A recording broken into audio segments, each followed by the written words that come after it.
चंद्रपूर जिल्ह्यातील जुनोना वनपरिक्षेत्रातील सातारा भोसले गावालगतच्या जंगलात गुरुवारी दुपारी घडलेल्या वाघाच्या हल्ल्यात एका गुराख्याचा जागीच मृत्यू झाला. उष्टू लहानोजी पोरते वय 50 असे मृत गुरख्याचे नाव असून या घटनेमुळे सातारा भोसलेसह परिसरातील गावांमध्ये भीतीचे वातावरण निर्माण झाले आहे. तर प्रसंगावधान राखून झाडावर चढल्याने त्यांच्या सोबत असलेल्या दुसऱ्या गुरख्याचा जीव थोडक्यात बचावला.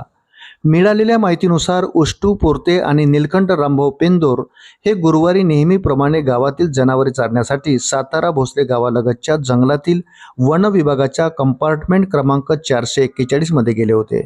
दुपारी सुमारे 3 वाजण्याच्या सुमारास अचानक पट्टेदार वाघ समोर आला. वाघ दिसताच दोघांनी जीवाच्या आकांताने धाव घेण्याचा प्रयत्न केला, मात्र निलकंठ पेंदोर यांनी प्रसंगावधान राखत जवळील झाडावर चढून स्वतःचा जीव वाचवला. दुसरीकडे उष्टू पोरते यांच्यावर वाघाने झडप घालत भीषण हल्ला केला. या हल्ल्यात त्यांचा घटनास्थळीच मृत्यू झाला. घटनेची माहिती मिळताच वनविकास महामंडळाचे प्रकल्प सहाय्यक व्यवस्थापक आर्यस कदम, जुनोना वनपरिक्षेत्र अधिकारी NN मेश्राम तसेच सातारा भोसले बिटाचे वनरक्षक कावरे यांनी तातडीने घटनास्थळी धाव घेतली. आवश्यक पंचनामा करून मृतदेह शवविच्छेदनासाठी पोंभुर्णा ग्रामीण रुग्णालयात पाठवण्यात आला. मृत उष्टू पोरते यांच्या पश्चात पत्नी आणि 2 मुले असा परिवार आहे. कुटुंबाचा प्रमुख आधार हरपल्याने त्यांच्या कुटुंबावर मोठे संकट कोसळले आहे. वनविकास महामंडळाकडून अंत्यसंस्कारासाठी तातडीची मदत म्हणून 50,000 रुपयाचा धनादेश कुटुंबियांना देण्यात आला.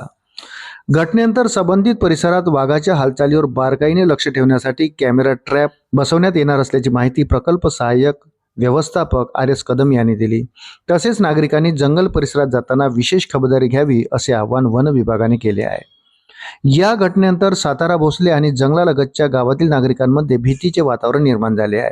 विशेषतः जनावरे चरण्यासाठी जंगलात जाणाऱ्या गुराख्यांमध्ये असुरक्षिततेची भावना वाढली असून या विभागाने वाघाच्या हालचालीवर नियंत्रण ठेवून नागरिकांच्या सुरक्षेसाठी तातडीने प्रभावी उपाययोजना कराव्यात अशी मागणी ग्रामस्थांनी केली आहे.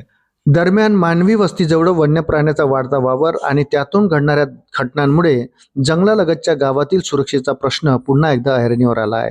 वन विभागाने प्रतिबंधात्मक उपाययोजनांसह जनजागृती आणि सतर्कता वाढवण्याची गरज या घटनेच्या निमित्ताने अधोरेखित झाली आहे. अशाच नवनवीन अपडेटसाठी व्हिडिओला लाईक आणि चॅनलला सबस्क्राईब जरूर करा. धन्यवाद.